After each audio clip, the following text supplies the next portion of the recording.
জামাতের মতো একটা দল যেটা গত সেই 1971 সনে যে কাজগুলো করছে আমরা অলমোস্ট বেশিরভাগ ভুলে গিয়েছিলাম।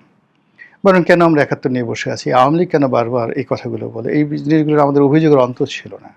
কিন্তু গত ২ বছরে জামাত যে কর্মকাণ্ডগুলো করেছে, সেই কর্মকাণ্ডের ফলে আবার সেই 1971 সন ফিরে এসেছে।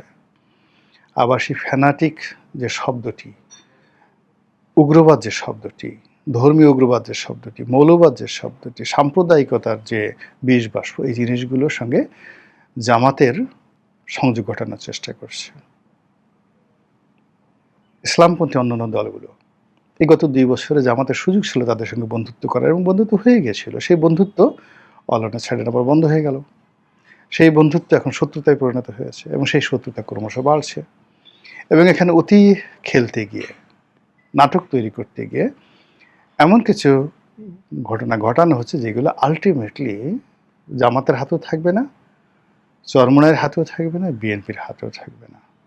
এগুলো মাঠে ময়দানে শুরু হয়ে যাবে। আপনি একটা নির্দিষ্ট মুখের কথা, বন্দুকের গুলি একবার ছেড়ে দিলে এটা ফিরিয়ে আনা যায় না। এখন এখানে মাঠকে উত্তেজিত করার জন্য দেশে একটা রাজনীতি, একটা ভাইব্রেন্ট রাজনীতি আছে।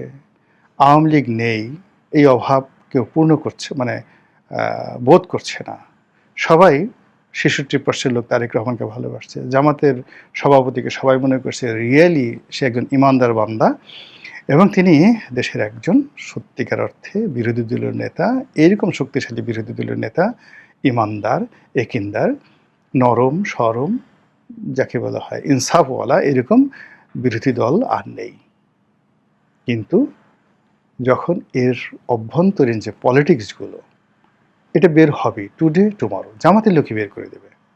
আধুনিক প্রযুক্তি কোনো কিছু থাকবে না, হয়তো কোনো বৈঠকের ছবি, হয়তো কোনো বক্তব্য, হয়তো কোনো ঘটনা, হয়তো দেখা গেল কোনো দুর্ঘটনা, এই জিনিসগুলো বের হয়ে যাবে। ফলে কি হলো, দুটো রাজনৈতিক দলের যে অস্তিত্ব, সেই অস্তিত্ব নিয়ে টানাটানি হয়ে যাবে।